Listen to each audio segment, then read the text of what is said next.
भरोसा न हो ऐसी कठिन है बात। कठिन ही नहीं, हमें तो असंभव ही मालूम होगी, क्योंकि ये सूत्र कहता है, गुरु की इन बातों को सुनकर शिष्य ज्ञान को उपलब्ध हो गया।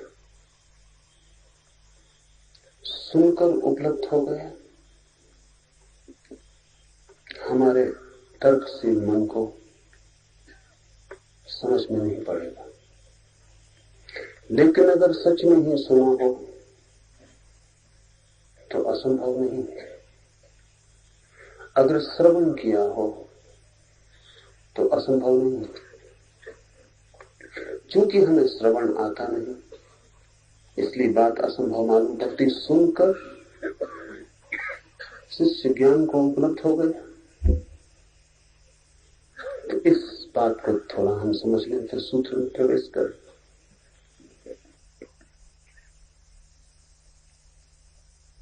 जिस युग में उपनिषद निर्मित हुए, उस युग में और आज के युग में एक बुनियादी फर्क है, और इसलिए उपनिषद की घटना आज के लिए अघट मालूम होती। जिन दिनों में उपनिषद जन्मे, निर्मित हुए, उन दिनों मन का आधार थी श्रद्धा। आज मन का आधार है संदेह। उन दिनों श्रद्धा ऐसे ही सहज थी जैसे आज संदेह सहज। मन में एक क्रांतिकारी अंतर हुआ है। विज्ञान के जन्म के साथ ही संदेह प्रतिष्ठित हुआ। क्यों? क्योंकि विज्ञान का जन्म संदेह से हुआ। विज्ञान करता है संदेह। सम्यक संदेह विज्ञान का सूत्र है, राइट डाउट। ठीक से संदेह करेंगे तो ही विज्ञान विकसित होता है। संदेह करते चले जाएंगे तो ही विज्ञान के तथ्य उपलब्ध होते हैं। संदेह विज्ञान के खोज की प्रक्रिया है। और जब विज्ञान प्रतिष्ठित होने लगा और जब विज्ञान की खोजें आदमी के उपयोग में आने लगी, और जब छोटी सी सुई से लेकर एटम बॉम्ब तक विज्ञान का फैलाव हो गया और आदमी बिना विज्ञान के जीने में असमर्थ हो गया, और जब विज्ञान सब तरफ जीतने लगा, भौतिक जगत में सब तरफ उसकी पताका फहराने लगी, तो स्वभाव था संदेह प्रतिष्ठित हो गया। क्योंकि संदेह से ही जन्मा विज्ञान, और विज्ञान जीता भौतिक जगत में, संदेह प्रतिष्ठित हो गया। आज सारे जगत में जो भी शिक्षा हम देते हैं, वो सभी शिक्षा संदेह की शिक्षा है। पहली कक्षा से लेकर और अंतिम विश्वविद्यालय की श्रेणियों तक हम संदेह सिखाते हैं, क्योंकि विचार संदेह के बिना होता ही नहीं। विचार करना हो तो संदेह करना ही चाहिए। विचार को जितना तीव्र करना हो, उतनी तीव्र संदेह की धार आवश्यक है। तो आधुनिक जगत की सारी संरचना विज्ञान से हुई है। खाते हैं, पीते हैं, उठते हैं, बैठते हैं, चलते हैं, जीते हैं, इस सब में विज्ञान प्रविष्ट हो गया है। और विज्ञान खड़ा है संदेह के आधार पर। इसलिए आज के मन की जो आधारशिला है वो संदेह है। आज कोई चीज चुपचाप मान लेने की नहीं। श्रद्धा आज का शब्द नहीं। जब उपनिषद रचे गए तो जैसे आज संदेह प्रतिष्ठित है, तब श्रद्धा प्रतिष्ठित थी। जैसे संदेह आधार है विज्ञान का, ऐसे ही श्रद्धा आधार है धर्म की। इसको ठीक से ख्याल में ले लें। जैसे संदेह के बिना विचार नहीं हो सकता, ऐसे ही श्रद्धा के बिना निर्विचारणा नहीं आ सकती। संदेह और श्रद्धा विपरीत है। अगर विचार करना है तो ठीक संदेह आना चाहिए, फिर साहस से संदेह करना चाहिए, फिर इंच इंच परख करनी चाहिए, और बिना तर्क को स्वीकृत हुए कोई चीज स्वीकार नहीं करनी चाहिए, जो हो परिणाम। लेकिन तर्क ही तब सहारा है और संदेह ही तब नाव है। अगर विचार में गति पानी है और अंततः अगर विचार से निष्कर्ष लेना है कोई, तो संदेह उपाय है। लेकिन धर्म विचार से संबंध ही नहीं रखता। धर्म का मामला ही उल्टा है। धर्म कहता है निर्विचार होना है। क्योंकि निर्विचार होना है इसलिए संदेह की कोई जगह नहीं रह जाती। निर्विचार होना है तो संदेह का कोई उपाय ही नहीं। ये नाव काम की नहीं। अगर निर्विचार होना है तो संदेह से उल्टी चीज काम की होगी, क्योंकि संदेह विचार का आधार है। श्रद्धा है संदेह से विपरीत। स्वीकार, मान लेना, ट्रस्ट, भरोसा, ये दोनों नावें हैं। इनकी यात्रा अलग अलग है। किसी को वैज्ञानिक बनना हो तो श्रद्धा से नहीं बन सकता, और किसी को धार्मिक बनना हो तो श्रद्धा के बिना नहीं बन सकता। जैसे आज विज्ञान सफल हुआ है और सब तरफ जीवन पर आच्छादित हो गया, ऐसा ही उन दिनों धर्म सफल था और जीवन के रोए रोए पोर पोर में समाविष्ट था। उन दोनों सफलता ही एक सफलता थी, वो धर्म की थी। कोई आदमी उन दिनों कितना ही बड़ा वैज्ञानिक हो जाता तो भी लोगों के लिए वो पाने योग्य स्थिति न मालूम होती। उन दिनों पाने योग्य स्थिति थी किसी बुद्ध की, किसी कृष्ण की, किसी अंगिरस की, किसी रैत्व की। उस दिन पाने योग्य स्थिति थी। उस दिन हमने उन लोगों को देखा था जैसे आज विज्ञान अपने चरम शिखर पर खड़ा है, ऐसा हमने उन दिनों धर्म को अपने चरम शिखर पर देखा। विज्ञान जब शिखर पर होता है तो वस्तुएं बढ़ जाती हैं,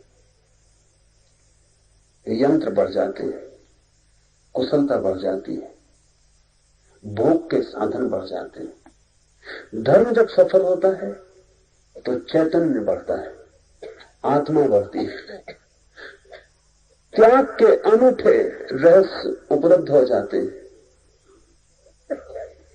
विज्ञान बढ़ता है तो बाहरी यात्रा बढ़ती है, धर्म बढ़ता है तो अंतर यात्रा बढ़ती है। वे बिल्कुल विपरीत है, उनकी दिशाएं प्रतिकूल है।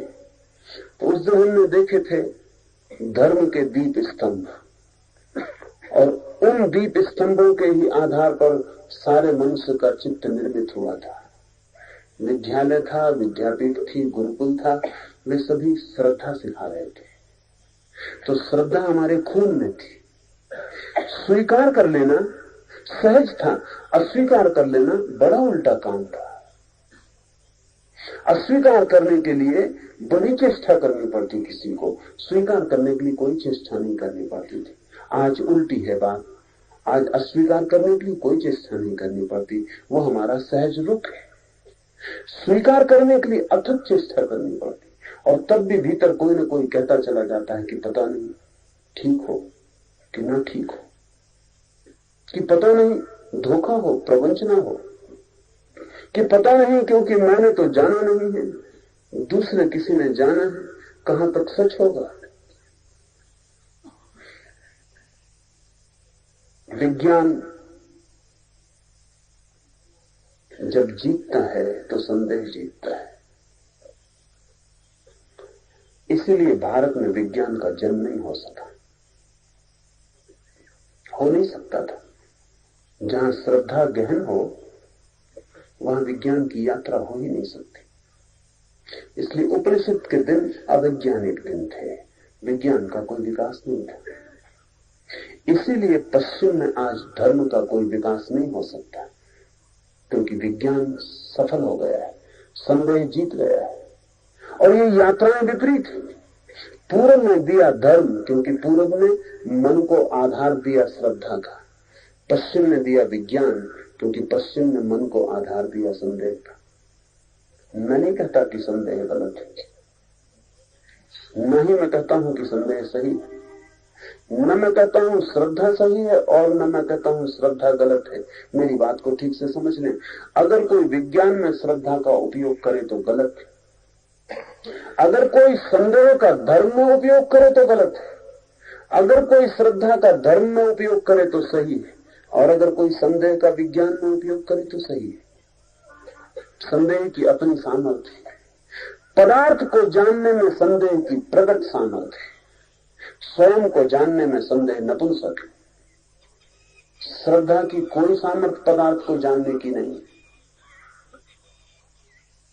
लेकिन स्वयं को जानने की सामर्थ्य केवल श्रद्धा की। और जब हम एक उपाय का उसके जगत से विपरीत जगत में उपाय करते हैं तो हम मुश्किल में पड़ जाते हैं। कोई आवश्यकता नहीं है। जब मुझे घर के बाहर जाना है तो मुझे मेरा मुंह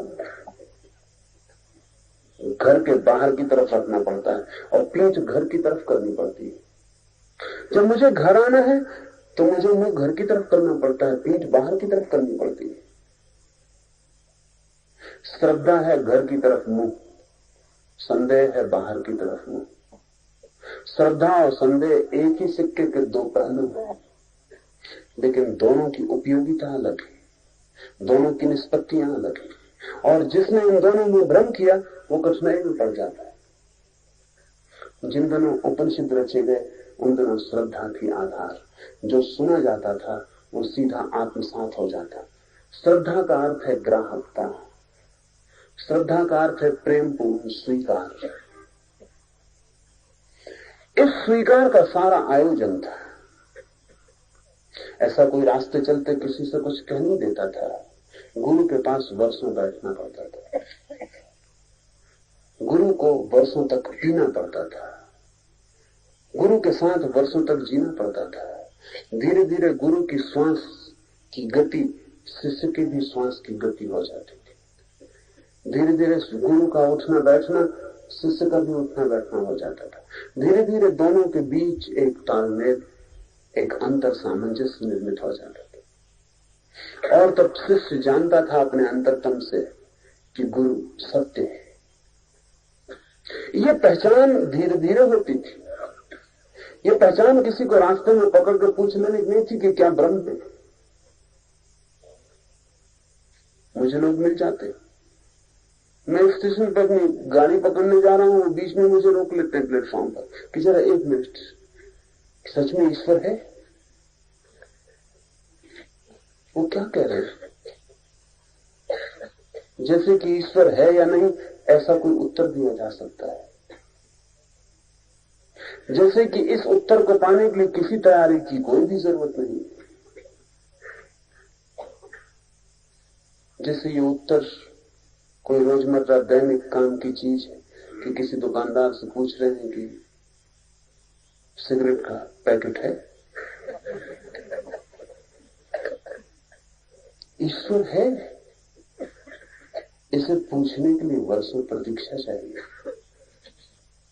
इसे पूछने की योग्यता चाहिए, इसे पूछने की पात्रता चाहिए, इसे पूछने के योग्य मन निर्मित होना चाहिए कि जब उत्तर मिले तो मैं उस उत्तर को सुन पाऊं, समझ पाऊं। ये उन दिनों की घटना है जब कोई साधक गुरु के पास वर्षों बैठता था, सिर्फ बैठता था, देखता था गुरु को। कुछ गुरु बोलता तो सुनता था, पूछता नहीं था। पूछता तो तभी था जब उसे लगता कि अब गुरु से एक तालमेल बन गया, एक अंतर संबंध निर्मित हुआ, एक सेतु निर्मित हो गया। और अब गुरु जो भी कहेगा वो मेरे कान तक नहीं रुक जाएगा, मेरे हृदय तक उतर जाएगा। जब तक गुरु के हृदय से हृदय का जोड़ न बन जाए तब तक कोई बात कहने का अर्थ नहीं। ऐसे क्षण में कहा गया होगा ये उपनिषद। इसलिए सूत्र कहता है कि गुरु की इन बातों को सुनकर शिष्य ज्ञान को उपलब्ध हो गया। सुनकर साधा कुछ भी नहीं। यहां कहीं भी बात नहीं आई कि शिष्य ने साधा। सुनकर, सुनना भी साधना हो सकती है। साथ होना भी साधना हो सकती है, आंतरिकता साधना हो सकती है। लेकिन हम अपरिचित हैं आज इस बात से। आज तो जिनसे हमारा बहुत प्रेम है उनसे भी हमारी कोई आंतरिकता नहीं होती। जिन्हें हम अपने निकट पाते हैं उनसे भी दूरी मालूम पड़ती है, निकटता नहीं होती। आज प्रत्येक व्यक्ति अपने अपने में बंद हो गया है। हो जाने का कारण संदेह। जिसके प्रति संदेह हो उसके साथ आंतरिकता कैसे निर्मित होगी? जिसके साथ कोई संदेह न हो उसी के साथ आंतरिकता निर्मित हो सकती है। संदेह तो द्वार बंद कर देता है, ताले लगा लेता है, अपने भीतर सुरक्षा की जरूरत हो जाती है। श्रद्धा असुरक्षित है। श्रद्धा कोई सुरक्षा नहीं करती। श्रद्धा का मतलब ही यह है कि गड्ढे में गिरा दोगे तो गिर जाएंगे। तुम गड्ढे में गिरा रहे हो तो गड्ढे में गिरने में जरूर कोई राज होगा। कौन गिरा रहा है ये सवाल है, गड्ढा सवाल नहीं है। अगर गुरु गड्ढे में धक्का दे रहा है तो उपनिषद दिन का शिष्य चरण छू के गड्ढे में गिर जाता। ये सवाल नहीं कि गड्ढा है, ये सवाल है कि कौन गिरा रहा है। जिसे इतना चाहा, जिसकी इतनी आंतरिकता जिससे बनी, वो अगर गड्ढे में गिरा रहा है तो गड्ढे में कोई हित होगा, कोई कल्याण होगा। ये भाव है श्रद्धा। इस भाव से जब कोई चीज सुनी जाती है तो अंतरतम तक उतर जाती और फिर साधना की कोई जरूरत नहीं रह जाती। साधना वस्तुतः श्रद्धा की कमी को पूरा करने का उपाय है। वो जो श्रद्धा नहीं है उसकी जो जगह खाली है उसे साधना से पूरा करना पड़ता है। वो सब्स्टिट्यूट है, नहीं तो कोई जरूरत नहीं। क्योंकि उपनिषद की दृष्टि ही यही है कि जिसे पाना है वो तो भीतर मौजूद है। साधने का कोई सवाल नहीं है, कोई प्रयत्न आवश्यक नहीं, कोई प्रयास की जरूरत नहीं, क्योंकि जिसे पाना है वो है ही मौजूद। सिर्फ उसकी तरफ आंख उठानी। अगर श्रद्धा हो प्रगाढ़ और तैयारी हो उस अज्ञात में आंख उठाने की गुरु के इशारे पर, तो बात पूरी हो जाएगी। मारपा ने कहा है, तिब्बत के एक अद्भुत फकीर ने, कि मैंने कभी कुछ साधा नहीं, मैंने कभी कोई प्रयास नहीं किया, मैंने तो बस एक ही काम किया, गुरु पे श्रद्धा की।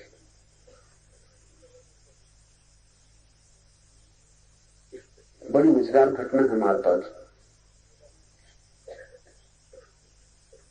मारपा जब गुरु के पास आया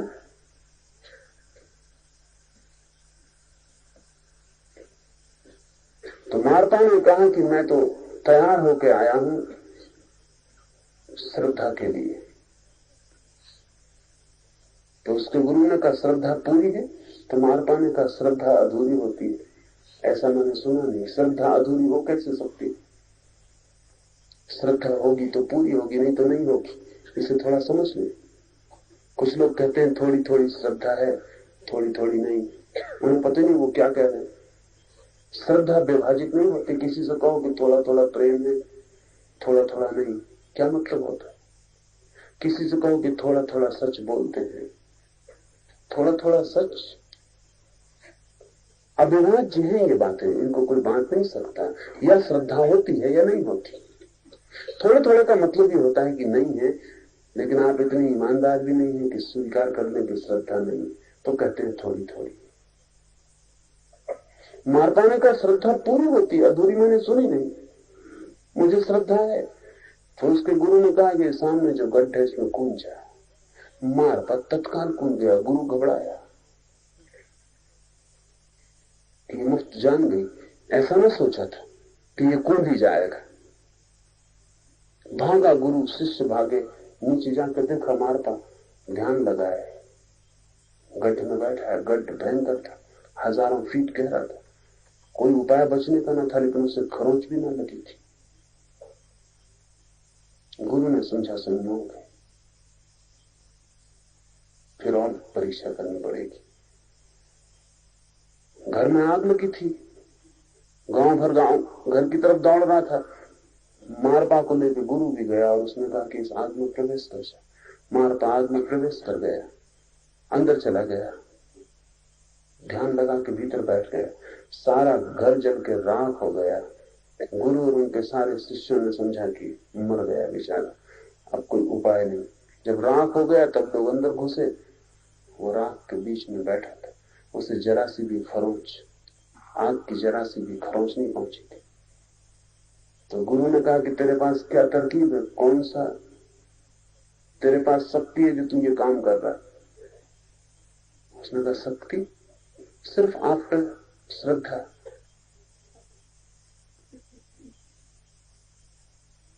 गुरु ने उसे पानी पे चलने को कहा, वो पानी पे चल गया है। तब तो गुरु ने सोचा कि जब मेरे नाम से मारपा ऐसे चमत्कार कर रहा है तो मैं क्या नहीं कर सकता। लेकिन गुरु चला और पानी में डूब गया।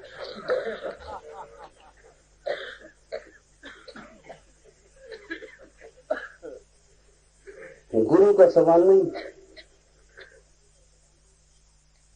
गुरु की कोई श्रद्धा नहीं थी कि पानी पे चला जा सकता है, कि आग में बचा जा सकता है, कि गड्ढा चोट नहीं पहुंचाएगा। गुरु तो खुद डरे हुआ था कि हो कैसे रहा है, ये मारपा जरूर कोई और तरकीब जानता है जो मुझे पता नहीं। पानी पे चलेगा कोई कैसे? मारपा को चलते हुए देखकर भी गुरु को श्रद्धा नहीं आई कि पानी पे चला जा सकता है। उसे लगा कि जरूर कोई तरकीब है, कोई और राज है जो मुझे पता नहीं, और ये मुझे धोखा दे रहा है कि सिर्फ श्रद्धा से चल रहा हूं। और अगर मुझ पर श्रद्धा रख के ये पानी पे चल रहा है तो मैं तो चली जाऊंगा। यहां भूल हो गई। श्रद्धा से चल रहा था वो। किस पे श्रद्धा है ये सवाल नहीं था, श्रद्धा थी हृदय में। उसको तो इतने भाव था कि जब गुरु कहता है पानी में चलो तो चलना हो जाएगा। इसमें रत्ती भर कहीं कोई संदेह न था। इसमें क्षण भर को भी संदेह आता तो मार पर डूब जाता। श्रद्धा नाव है, लेकिन एक छेद भी हो तो डुबा देती। गुरु चला, डूब गया। तो गुरु ने मारपा को कहा कि तू मुझे धोखा दे रहा है, कुछ न कुछ तेरे पास तरकीब है। मैं तो चला, मेरे नाम से तू चल गया और मैं खुद नहीं चल पाया। तो मारपा ने कहा अब मेरा भी चलना मुश्किल है। जब मैंने आपको डूबते देखा मानना खत्म हो गया, मेरी श्रद्धा टूट गई। अब भूल के मुझे आप आज्ञा मत देना, अब मैं पूरी ना कर पाऊंगा, और अब मैंने पूरी की तो जिंदा नहीं लौटूंगा। मैंने आपको डूबते देख लिया, अब उपाय नहीं है मेरे पास। जिस नाव से मैं चलता था वो टूट गई, फिर मारपा नहीं चल सका। ये कहानी मीठी, उपयोगी है। श्रद्धा की अपनी एक शक्ति है। अगर श्रद्धा तो साधना अनावश्यक है, श्रद्धा काफी है। श्रद्धा नहीं है तो साधना अति आवश्यक है, श्रद्धा काफी नहीं है। एक बड़ी मजेदार बात हो गई है, क्योंकि मध्य युग में संतों को ऐसा लगा कि नास्तिकता बढ़ती जा रही है और कोई धर्म में उत्सुक नहीं दिखाई पड़ता। इसलिए कौन करेगा लंबी साधनाएं, कौन करेगा जप, कौन करेगा तप, कौन साधेगा योग, कौन उतरेगा तंत्र में, कोई उतरने वाला नहीं दिखाई पड़ता। लोग धीरे धीरे धीरे धीरे धर्म में अनुसुक होते जा रहे हैं। इसलिए संतों ने कहा कलयुग के लिए तो राम नाम ही एक सहारा है, कि इतना तो कम से कम कलयुग में भी लोग कर लेंगे कि राम का नाम ले लें। इसमें कुछ खर्च तो होता नहीं, लेकिन बड़ी भूल हो गई। धर्म का जो विज्ञान है उसके विपरीत है ये बात। कलयुग में साधना की सबसे ज्यादा जरूरत है, क्योंकि श्रद्धा नहीं। इसे थोड़ा समझ लें, क्योंकि बड़ा विपरीत दृष्टिकोण है जो मैं कह रहा हूं। कलयुग में साधना की सर्वाधिक जरूरत है, सतयुग में नहीं थी। क्योंकि श्रद्धा नहीं है, तो श्रद्धा को किस चीज से पूरा करिएगा? राम नाम भी काम कर सकता है, लेकिन उसको ही जिसमें श्रद्धा हो। तो सतयुग में राम नाम का काम करता रहा होगा, अब नहीं करेगा। तो मैं आपसे कहता हूं कि कलयुग में राम नाम लेने से कुछ भी होने वाला नहीं है, क्योंकि जिस हृदय में राम नाम जैसी बात भी कुछ कर सकती थी, वो श्रद्धालु हृदय अब नहीं। अब तो कठोर साधना करनी पड़ेगी, बड़ा श्रम उठाना पड़ेगा, तब कुछ हो सकता है। क्यों? क्योंकि श्रद्धा की कमी किस चीज से पूरी होगी? श्रद्धा का मतलब होता है दूसरे पर भरोसा, गुरु पर, परमात्मा पर, किसी पर। श्रद्धा का मतलब होता है दूसरे पर इतना प्रगाढ़ भरोसा कि वो जो कह दे हो जाए। जब श्रद्धा ना हो तो अपने पर ही भरोसा रह जाता है। साधना है अपने पर भरोसा, किसी और के सहारे कुछ ना होगा, हम खुद ही मेहनत करेंगे। कलयुग में कठोर साधना की जरूरत है। राम नाम से कुछ भी कलयुग में नहीं होने वाला। सतयुग में होता था, नाम से भी हो जाता था, बहाने थे, कोई भी काम कर जाता था, आदमी तो तैयार ही था, भाव उसका गहरा था, जरा सी चिंगारी बारूद तैयार थी, आग लग जाती थी भीतर। अब वो श्रद्धा की बारूद ही नहीं है कि राम की जरा सी चिंगारी भी भीतर पड़ जाए तो आग लग जाए। अब तो भीतर पानी भरा हुआ है संदेह का। चिंगारी क्या, बड़े से बड़ा बम भी फेंको वो भीतर ठंडा हो जाता है, वो वहां पड़ता है अंदर पानी में, शांत होकर बैठ जाता। ये सूत्र समझने जैसा है। गुरु के इस उपदेश को सुनकर शिष्य ज्ञान को उपलब्ध हुआ और कहने लगा, जो गुरु ने कहा था वो उसे दिखाई पड़ने लगा। जो गुरु ने कहा था वो उसने सुना ही नहीं, वो उसका अनुभव बनने लगा। जो गुरु ने कहा था उस पर उसने सोचा नहीं, विचारा नहीं, वो उसका प्रत्यक्षीकरण होने लगा। कहने लगा, जगत को मैंने अभी अभी देखा था, कहां गया? सुनी ये बात कि जगत मिथ्या है, सुनी ये बात कि सौंदर्य अपना ही प्रक्षेपण, सुनी ये बात कि आकर्षण सब अपने ही सपने। अगर सच में सुना तो तत्काल लगेगा कि वो जो सपने में देख रहा था अब तक वो कहां गए, वो टूट जाएंगे। सपना तो जानते ही टूट जाता है, जैसे जाना कि सपना है कि टूटा। जैसे कोई कह दे कि ये सपना है तो टूट जाएगा।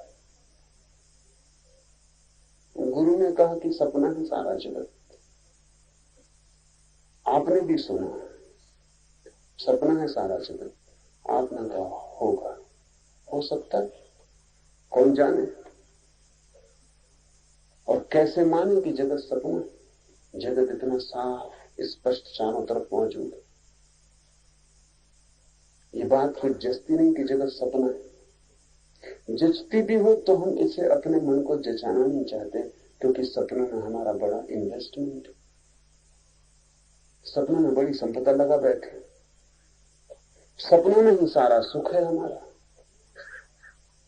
अगर सपना है सारा जगत तो हमारे सारे सुखों का क्या होगा? और हमने जो जो पूंजी लगा रखी है जीवन भर उनमें कि कभी पूरे होंगे, वो नियोजित पूंजी का क्या होगा? वो सब व्यर्थ चली जाएगी। जगत में हमारा बड़ा इन्वेस्टमेंट है, हमने बहुत कुछ न्यस्त किया है जगत में। तो एकदम से कोई कह दे सपना, ऐसा समझे कि सपने में आप सम्राट हो गए और बड़ा मजा ले रहे हैं, स्वर्ण के सिंहासन पर बैठे, हीरे मोतियों की वर्षा हो रही, और तभी आपकी पत्नी हिलाने लगे और कहेगी क्या सपना देख रहे? तो आप कहेंगे चुप भी रहे, शांत रहे, सब गड़बड़ किए दे रही।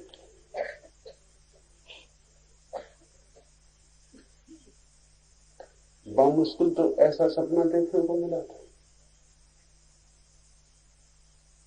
उसे तोड़ना कठिन मालूम पड़ता है। हम सब सपने देख रहे हैं। गुरु कहता है ये सब सपना है, ये सब माया है, कौन इस बात को मानने को राजी होगा? वही जो अपने सुखों और दुखों को, अपने लोभ को, मोह को एक तरफ हटाकर इस सत्य को देखे कि क्या ये सच है? क्या सचमुच ही ये जगत इंद्रधनुष जैसा है कि पास जाओ तो खो जाता है, सिर्फ दूर से दिखाई पड़ता है, बहुत रंगीन, जैसे तितलियों के सब रंग चुरा लिए, जैसे सब फूल उड़कर इंद्रधनुष बन गए, और पास जाओ तो कुछ भी नहीं।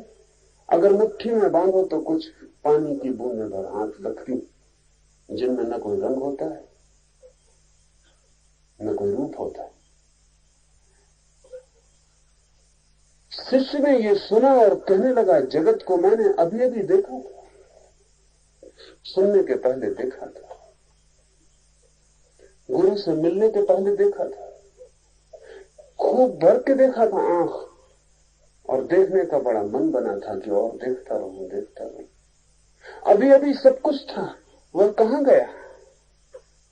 ये वक्तव्य बड़ा गहरा है। इसी से कह रहा है कि तुमने क्या किया, कि जैसे कोई सपने को तोड़ दे ऐसा तुमने तोड़ दिया। वो कहां गया जगत जो मैंने अभी अभी देखा था, जो मैं अब तक मानता था कि था, जो अब तक मैं जानता था कि है, आज अचानक मेरे हाथ से छूट गया और मैं खाली हो गया। किसने उसे छीन लिया मुझसे? इसमें पीड़ा की है उसके छिन जाने की, इसमें बोझ भी है कि अब वो दोबारा मिल ना सकेगा, इसमें समझ भी है एक घटना घट गई और वह किसमें लय हो गया।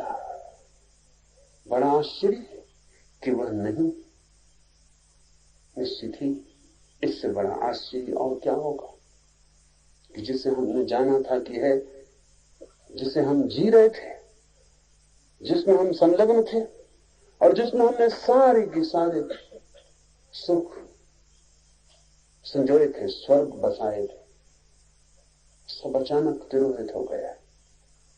बड़ा आश्चर्य है कि क्या वह नहीं है? अभी भी बीच में खड़ा हुआ है शिष्य, उस तरफ जो जगत था खो गया है, अभी नए पर पकड़ नहीं बैठी। जैसे अचानक अंधेरे से प्रकाश हो जाए तो अंधेरा तो खो जाता है, लेकिन प्रकाश पर आंख नहीं बैठती, आंख झपकती। जिस जगत को जन्मों जन्मों तक जाना हो, अगर वो एक झलक में विलीन हो जाए तो जगत तो खो जाता है, ब्रह्म का दर्शन नहीं होता।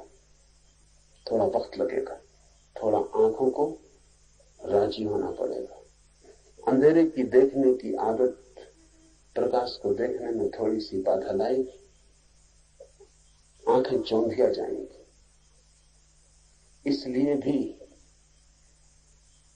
इसलिए भी साधना का एक उपयोग है कि धीरे धीरे प्रकाश हो, ताकि आंखें चौंधिया ना जाएं। सत्य अगर सीधा सीधा सामने आ जाए, आप अंधे हो जाएंगे। अंधे इसलिए हो जाएंगे कि उसे देखने की क्षमता आंख को जुटानी पड़ती है। आंख जैसी है वैसी उसे देख नहीं सकती, आंख टूट जाएगी। इतना विराट है विस्फोट कि आपकी छोटी सी आंख उसे नहीं सह पाएगी, अंधी हो जाएगी, रोशनी खो जाएगी। सूरज के पास जैसे पहुंच जाए तो जो हालत हो जाए वो हालत हो जाएगी। तो शिष्य को दिखाई तो पड़ रहा है कि जो मैं मानता था कि है वो खो गया, अभी वो नहीं दिखाई पड़ रहा है जो उसकी जगह अब दिखाई पड़ेगा। बड़ा आश्चर्य है, इतनी बड़ी भूल भी हो सकती थी क्या? इतनी बड़ी भ्रांति भी संभव थी क्या कि पूरा जीवन स्वप्न हो? हमें भी लगेगा कि अगर किसी दिन ऐसा हो जाए तो इससे बड़ा आश्चर्य और कुछ भी नहीं हो सकता। ये होता है, ये होता है, बहुत बार हुआ है, बहुत लोगों को हुआ है।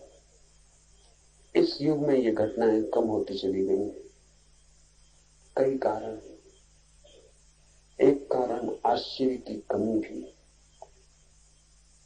आश्चर्यचकित होने की क्षमता भी हमारी कम हो गई।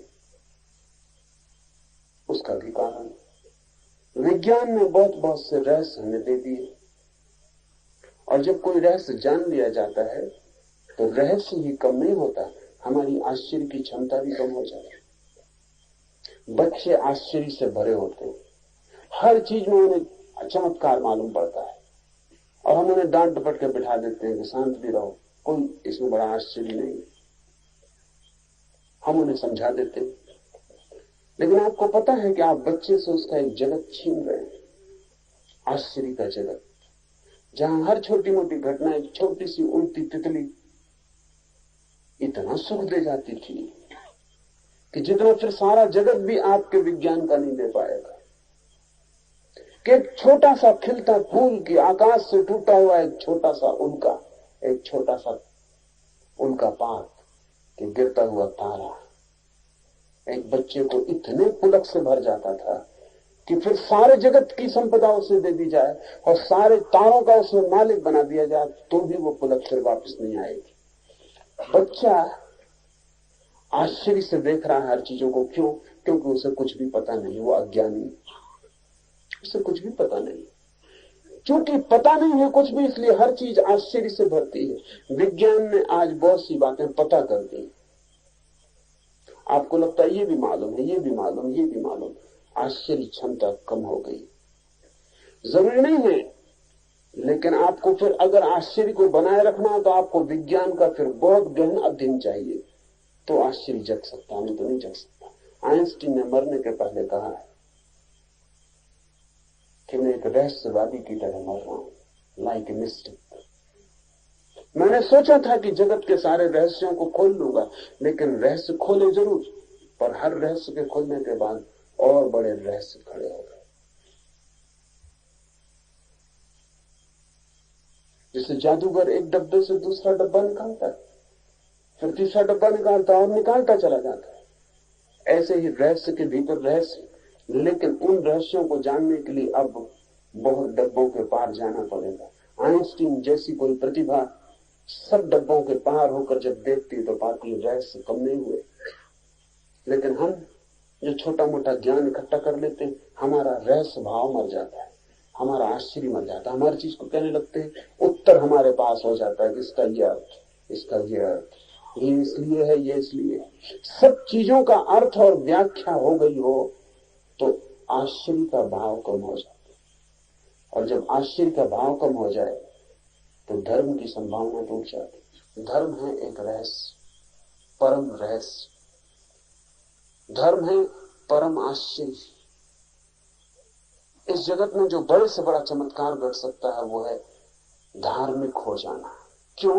क्योंकि धार्मिक होते ही ये जो शिष्य कह रहा है बड़ा आश्चर्य है, क्या वो जगत नहीं है जो अभी अभी था, जिसे मैंने अभी अभी देखा, अभी अभी जाना, वो कहां खो गया, वो किसमें लीन हो गया?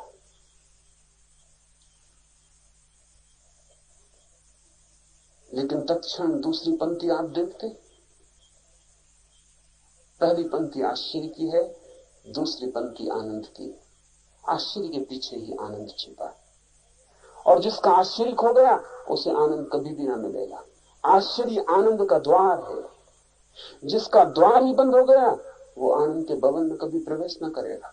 दूसरी पंक्ति तत्काल है, अखंड आनंद रूप अमृत से भरे इस ब्रह्म रूप महासागर में अब मुझे क्या त्याग करना, क्या लेना, अन्य क्या है, विलक्षण क्या है? अगर ये सारा जगत ही मिथ्या हो गया तो अब मुझे कुछ भी छोड़ना नहीं। जिसे छोड़ सकता था वो खो ही गया। अब मुझे कुछ भोगना भी नहीं, क्योंकि जिसे भोग सकता था वो अब नहीं। ना कुछ पकड़ना है, ना कुछ छोड़ना है, ना कुछ लेना है, ना कुछ हटाना है। वो सारा का सारा जगत भोग और त्याग का विलीन हो गया है। इस सूत्र को थोड़ा ख्याल में ले लें। जब जगत विलीन होता है तो ये मत सोचना कि भोग ही विलीन होता है, त्याग भी विलीन हो जाता है। क्योंकि भोग और त्याग तो उस जगत के हिस्से थे जो था। एक आदमी धन इकट्ठा करता था वो भोगी था, एक आदमी धन त्याग करता था वो त्यागी था। लेकिन जिसका जगत ही विलीन हो गया हो, धन ही विलीन हो गया हो, उसके लिए क्या त्याग और क्या भोग। इसलिए उपनिषद के ऋषि आपकी परिभाषा में त्यागी नहीं थे। उपनिषद के ऋषि आपकी भाषा में भोगी भी नहीं थे, त्यागी भी नहीं थे। उपनिषद के ऋषि बहुत अलग तरह के, तीसरे तरह के लोग थे। जो आज हमारे मन में ख्याल है त्यागी का, वो भोगी के विपरीत है। ये जिन उपनिषद के ऋषियों ने ये बातें कही हैं, वो कोई नग्न खड़े हुए सब छोड़कर भाग गए लोग नहीं थे। वे कोई भटकते हुए सन्यासी नहीं थे। वे न त्यागी थे न भोगी थे। वे अति सामान्य और सरल लोग थे, बच्चों की तरह जी रहे थे। और उनके लिए वो सारा जगत जहां त्याग और भोग घटता है, दोनों विलीन हो गए थे। उन दोनों का कोई मूल्य न रहा था, दोनों का। इसलिए जब इस मुल्क में बुद्ध और जैन धर्म के प्रभाव में भोग के विपरीत त्याग की धारणा प्रबल हुई, तो उपनिषद के ऋषि धीरे धीरे हमें भूलते चले गए, क्योंकि वो एक अलग ही तरह के लोग थे। उनको हम भोगी नहीं कह सकते, क्योंकि वो कभी इकट्ठा करने के लिए उत्सुक न थे। उन्हें हम त्यागी भी नहीं कह सकते, क्योंकि वो छोड़ने के लिए भी आतुर नहीं थे। उन्हें कोई दे जाता तो वो ले भी लेते थे, और उनसे कोई ले जाता तो वे उसका पीछा करने भी जाने वाले नहीं थे। एक घटना आपसे कहूं, उससे ख्याल आए, कबीर का लड़का था कमाल। कबीर त्यागी थे, कमाल उपनिषद के ऋषियों जैसा था। तो कबीर के शिष्यों ने कबीर को कहा कि कमाल को यहां से अलग कर दो, क्योंकि कोई इसको रुपए पैसे, आपको कोई रुपए पैसे भेंट करता है तो आप कहते हैं नहीं, कोई जरूरत नहीं, इस मिट्टी का हम क्या करेंगे। वही कमाल बाहर बैठा रहता है, वो लोग जो आपको देने आते हैं और आप नहीं लेते, कमाल को दे देते हैं। कमाल कहता है खुश रहो, रख लेता है। तो ये अड़चन है। ये लड़का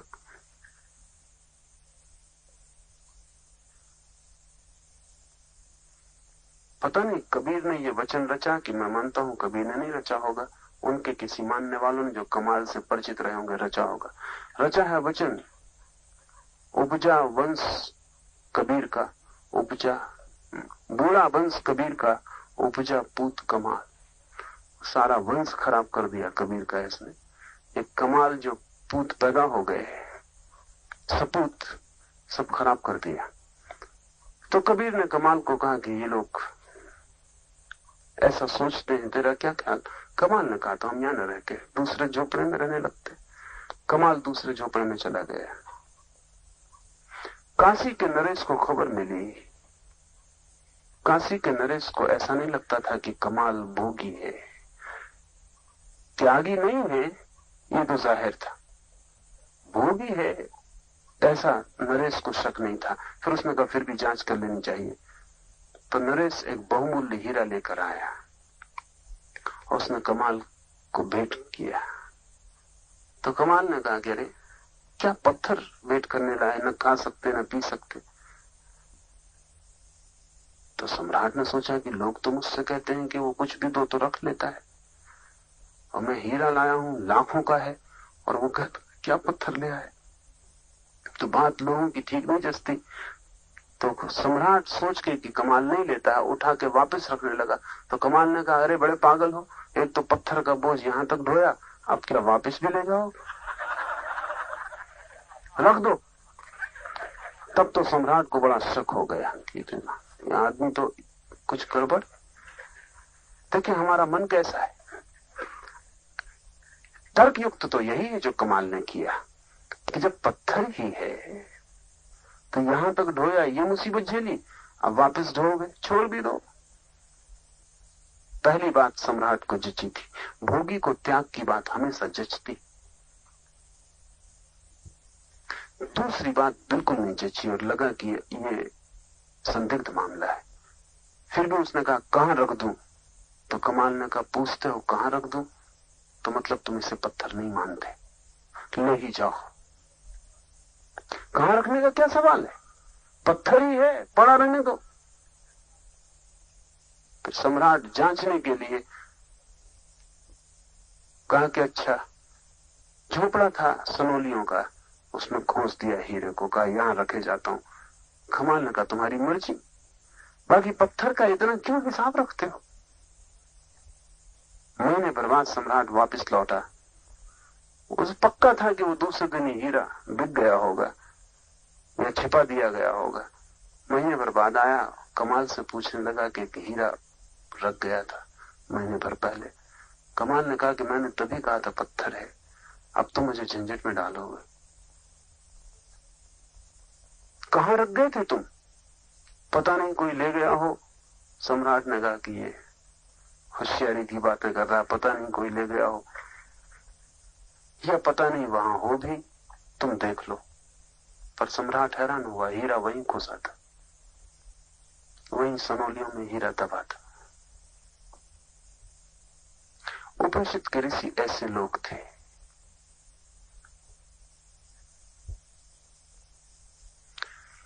न भोग में कोई अर्थ था, न त्याग में कोई अर्थ था। त्याग में सब अर्थ भोग के कारण ही है, इसलिए भोगी को त्यागी खूब जचता है। वो विपरीत होता है, आकर्षण में आता है, आंख में चुभता है, लगता है कि ये हम नहीं कर सकते और ये आदमी कर रहा है, तो भोगी त्यागी के पैर छूते। उसका कारण उनको लगता है कि हम तो भोजन छोड़ नहीं सकते और ये आदमी महीने भर से उपवास कर रहा है, पर पैर में पड़ जाओ। और हम तो घर नहीं छोड़ सकते और इसने सब छोड़ दिया। हम वस्त्र नहीं छोड़ सकते, ये नग्न सड़क पर खड़ा है, इसके पैर में पड़ जाओ। जो हम नहीं कर सकते वो कोई कर दे तो हमें लगता है आदर योग्य। सब त्याग का आदर भोग के कारण है। इसलिए एक मजेदार घटना घटती, जितना संपन्न समाज हो, भोगी समाज हो, उतना ज्यादा त्याग का आदर करता है। जैन है, संपत्ति ज्यादा है, सुख सुविधा ज्यादा है, तो उनकी अपेक्षा अपने साधु से बहुत त्याग की होती है। ये बड़ी मजेदार बात है। समाज भोगियों का, सुविधा संपन्न लोगों का, लेकिन अपने त्यागी से वो अपेक्षा बड़ी करते हैं त्याग की, नहीं तो वो आदर ही नहीं करेंगे उसका। हिंदुओं का इतना भाव नहीं है त्यागी के प्रति कि वो इतना त्याग करे, ये करे, वो करे। इसलिए हिंदू त्यागी कोई जैन त्यागी के मुकाबले कहीं टिकता नहीं। और उसका कुल कारण इतना है कि हिंदू समाज की दृष्टि से कोई बड़ा संपन्न समाज नहीं, बड़ा दरिद्र वर्ग है। बहुत दरिद्र वर्ग बहुत आशा नहीं बांधता त्याग की अपने सन्यासी से। तो जितना संपन्न समाज होगा उतना ज्यादा त्याग का मापदंड बड़ा होगा उसके पास, तभी वो मानेगा कि हां अब कुछ किया, कुछ छोड़ा। हम अपने मन से तौलते हैं। उपनिषद कहते हैं जब तक त्याग का मूल्य है तब तक समझना भोग का भी मूल्य है। जब तक त्याग के प्रति मन में आदर है तब तक समझना भोग के प्रति लगाव है। उसी लगाव का प्रतिफलन है आदर्श। उपनिषद के ऋषि कहते हैं ये पूरा जगत त्याग और भोग दोनों ही खो जाते हैं। जागे हुए पुरुष के, होश में आ गई चेतना के, दोनों ही बातें खो जाती हैं। उस शिष्य कहता है क्या करूं त्याग, क्या पाऊं, क्या छोड़ूं, अखंड आनंद के सागर में मैं डूब गया हूं। तत्क्षण वो जगत खोया नहीं कि एक नया अमृत का जगत मिला नहीं। युगपथ उसी क्षण हो जाती है घटना, देखने में चाहे थोड़ी देर लग जाए। यही मैं कुछ देखता भी नहीं, कुछ सुनता भी नहीं, कुछ जानता भी नहीं, और ये जो अमृत का अखंड सागर जिसमें मैं डूब कर खड़ा हो गया हूं, यहां मैं कुछ देखता भी नहीं, मुझे कुछ दिखाई नहीं पड़ता, क्योंकि दिखाई तो वस्तुएं पड़ती हैं। मुझे कुछ सुनाई नहीं पड़ता क्योंकि सुनाई तो सदा दूसरे की आवाज पड़ती। मैं कुछ जानता भी नहीं क्योंकि ज्ञान भी और का ही ज्ञान है। जानकारी और की ही जानकारी। मैं तो बस सिर्फ एक आनंद का अनुभव कर रहा हूं, सदा आनंद रूप अपने आत्मा में हूं। न मेरा अब कोई और ज्ञान है, न मेरी कोई दृष्टि है, और न मुझे कुछ सुनाई पड़ता। मेरी कोई इंद्रियां अब काम नहीं करती। अब तो मेरे भीतर सिर्फ एक ही घटना घट रही कि मुझे सदा आनंद का अनुभव हो रहा है। और ये जो मेरे भीतर आज मुझे अनुभव में आ रहा है, ये विलक्षण, अद्वितीय, कोई उपमा नहीं जिससे मैं इसे समझाऊं, कोई प्रतीक नहीं जिससे मैं इसकी व्याख्या करूं। मैं स्वयं ही अपने लक्षण वाला हूं। मैं असंग हूं, शरीर रहित हूं, बिना चिन्ह वाला हूं। मैं ही श्री हरि हूं, अत्यंत शांत हूं। मैं अनंत हूं, परिपूर्ण हूं और प्राचीन से प्राचीन। ये अनुभव हो रहा है उसे। संसार खोते ही ये अनुभव होनी शुरू हो जाती है। स्वप्न टूटते ही ये सत्य की प्रतीत होनी शुरू हो जाती है। असंग हूं मैं, शरीर रहित हूं, चिन्ह नहीं मेरा कोई। मैं ही श्री हरि हूं, मैं ही भगवान हूं, मैं ही राम हूं, मैं ही कृष्ण हूं। अत्यंत हूं शांत, अनंत हूं, परिपूर्ण हूं, प्राचीन से प्राचीन हूं। मैं करता नहीं, भोगता नहीं, विकास रहित, अविनाशी हूं। वैसे ही मैं शुद्ध रूप, ज्ञान स्वरूप, केवल हूं, सदाशिव हूं। ये घोषणा शिष्य की। गुरु ने ये कहा था, समझाया था कि ऐसा है। इसे शिष्य दो तरह से ले सकता था। इसे बौद्धिक ज्ञान बना लेता और कहता कि ठीक, मैं भी राजी हूं, आप जो कहते हैं मेरी बुद्धि की समझ में आता है। तब ये उपनिषद व्यर्थ हो गया होता। लेकिन शिष्य का ये अनुभव बन गया। उसने कहा जो आप कहते हैं वो मुझे भी दिखाई पड़ रहा है, उसे मैं भी अनुभव कर रहा हूं। और शिष्य घोषणा करता है, मैं ही हरि हूं, मैं ही प्राचीन से प्राचीन, मैं ही सदाशिव हूं। यह विद्या गुरु ने अपांतरम को दी। गुरु का नाम नहीं, पहले खोजी का नाम नहीं। किसने पहले इसे जाना कुछ पता नहीं। ये मजे की बात है और समझ लेने की है, क्योंकि अध्यात्म कोई नई बात नहीं। अध्यात्म है प्राचीन से प्राचीन, सनातन। जब से मनुष्य रहा है तब से अध्यात्म रहा है। हम ऐसे किसी युग की कल्पना नहीं कर सकते जब अध्यात्म ना रहा हो। हम ऐसे युग की कल्पना तो कर सकते हैं जब विज्ञान नहीं था। हम ऐसे युग की कल्पना कर सकते हैं जब कला नहीं थी, हजार चीजें नहीं थी। पर ऐसे युग की हम कल्पना नहीं कर सकते जब आदमी रहा हो और अध्यात्म में ना रहा हो। क्योंकि अध्यात्म की प्यास ही आदमी का मौलिक लक्षण। विज्ञान ना हो तो भी आदमी आदमी हो सकता है, धन न हो तो भी आदमी आदमी हो सकता है, शिक्षा न हो तो भी आदमी आदमी हो सकता है। अशिक्षित आदमी भी आदमी है और अवैज्ञानिक समाज का आदमी भी आदमी।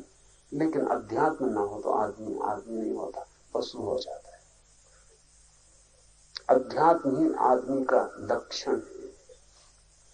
अरस्तु ने कहा है मनुष्य की परिभाषा में कि man is a rational animal, बुद्धिमान प्राणी। वो बात उतनी सही नहीं, क्योंकि बुद्धिहीन मनुष्य को भी मनुष्य तो कहना ही पड़ेगा। बुद्धि बिल्कुल ना हो तो भी मनुष्य तो कहना ही पड़ेगा। वो कोई लक्षण नहीं। मैकियावेली ने कहा man is a political animal. आदमी जो है वो एक राजनीतिक जानवर है। आजकल के आदमी को देखें तो उसकी बात सही लगती, एकदम राजनीतिक जानवर है। राजनीति खाता, राजनीति पीता, सुबह से अखबार, रात तक वही चर्चा, राजनीति ही जीवन मालूम पड़ती। लेकिन वो भी आदमी का लक्षण नहीं है, क्योंकि अभी खोजें हुई है और पता चला कि बंदरों में भी काफी राजनीति चलती। जंगली जानवरों में भी काफी राजनीति चलती है। और जैसे देशों में राष्ट्रपति होते, प्रधानमंत्री होते, फिर उनका कैबिनेट होता, ऐसे बंदरों के ग्रोह में भी प्रधान होता, प्रधानमंत्री होते, उनका कैबिनेट होता। राजनीति में और बंदरों में बहुत अंतर नहीं है। आदमियों में भी जिनके मन में बहुत ज्यादा बंदरपन है, वही राजनीति में उत्सुक होते।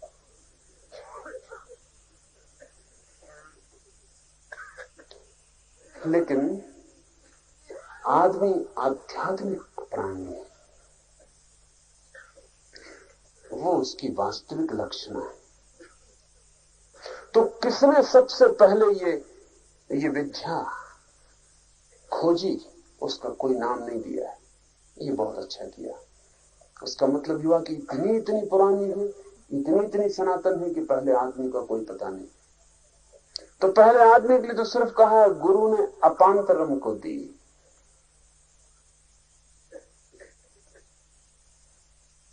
अपांतरम भी बड़ा अद्भुत शब्द है। इसका मतलब है नाम मात्र के शिष्य को। गुरु ने नाम मात्र के शिष्य को दी। पहले शिष्य का भी नाम पता नहीं, इसलिए अपांतरम कहा है। नाम मात्र के, नाम रख लिया, काम चलाओ। पहले गुरु का भी कोई पता नहीं, किसने इसको जाना, और पहले किसने इसे सुना, उसका भी कोई पता नहीं। और चूंकि पहला गुरु रहा होगा, तो पहले शिष्य को भी पता नहीं होगा कि मैं शिष्य हूं, कौन गुरु है, क्योंकि गुरु और शिष्य होना तो बात की व्यवस्था होगी। पहले गुरु ने जब जाना होगा, तो उसके पास जो आ गया होगा वो नाम मात्र का शिष्य, हम कहते हैं कि शिष्य था, उसको तो पता भी नहीं रहा होगा।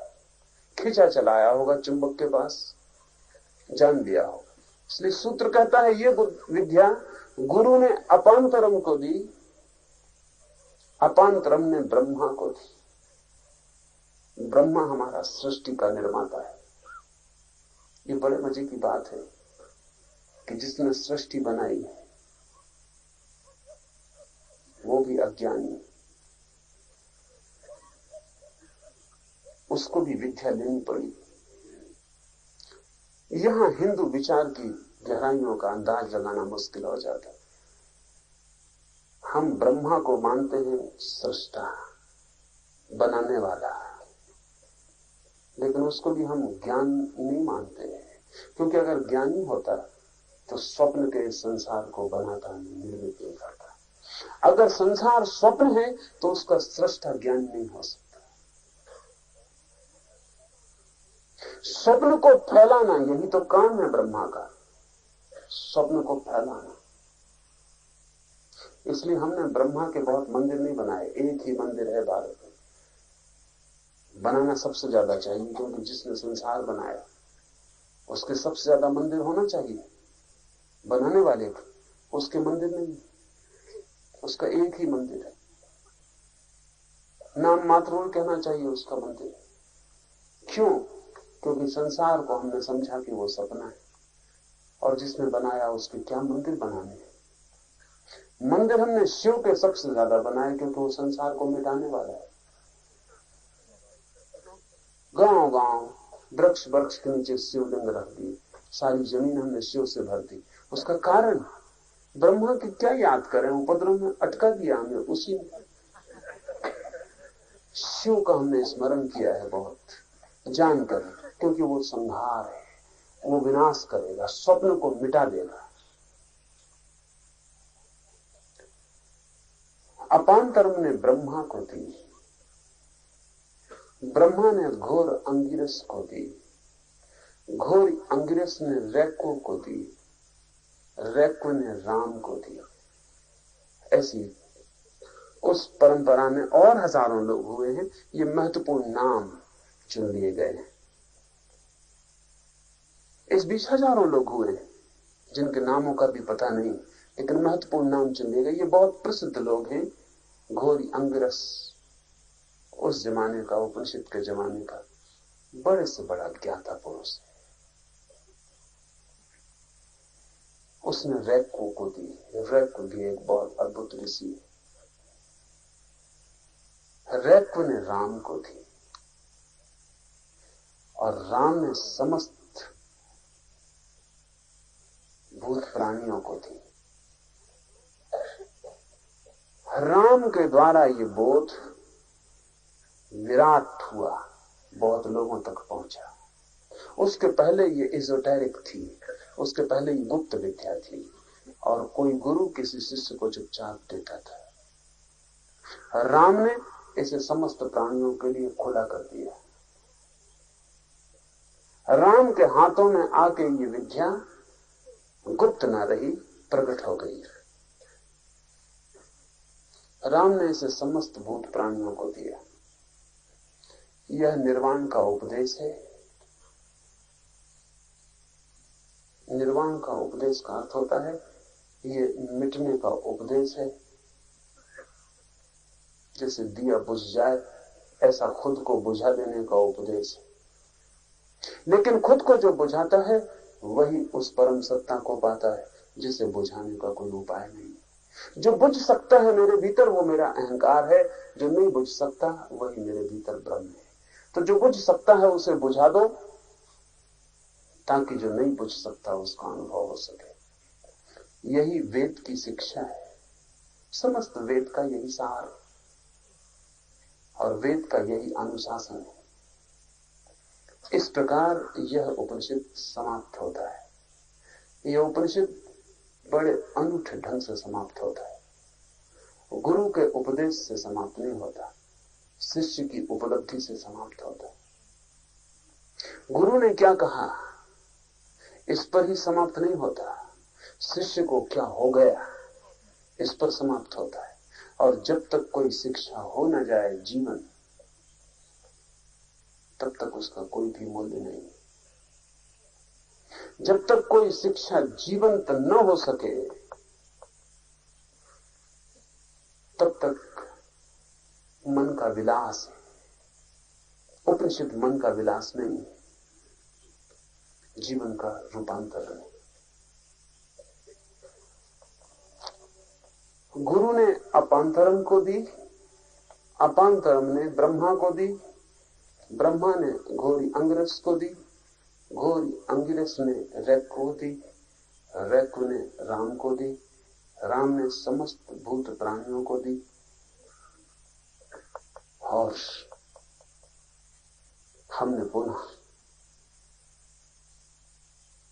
इस अद्भुत चिंतन, दर्शन, साधन की पद्धति को फिर से अपने भीतर जगाने की कोशिश की।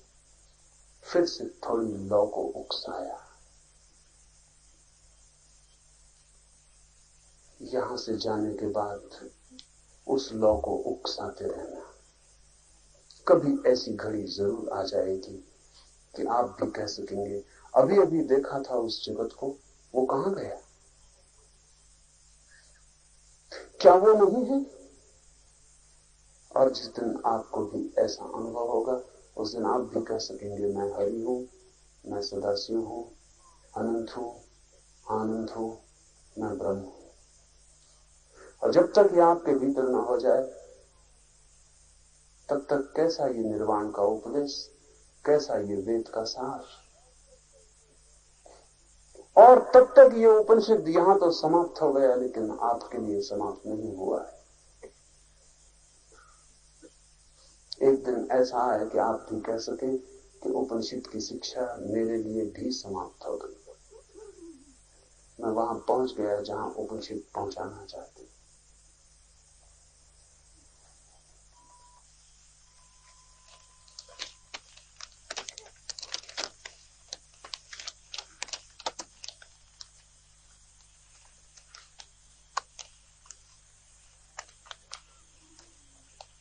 By listening to these above teachings, the disciple attained knowledge, and he exclaimed, "Whither has that world gone? Whither has gone that world I had just seen? Who did it take away? And in what way did it dissolve? Is it not immensely astonishing that it is not?"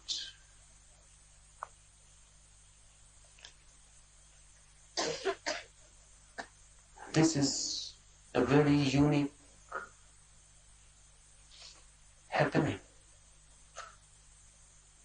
The teacher was talking that this world is just a dream. And unless this dream ceases, the world of reality, the world of truth cannot be attained. Cease dreaming and enter the world of reality. He was teaching, and you would have never imagined that by just listening to this, the disciple attained to knowledge. How it can happen? It is not happening to us. We have heard it also.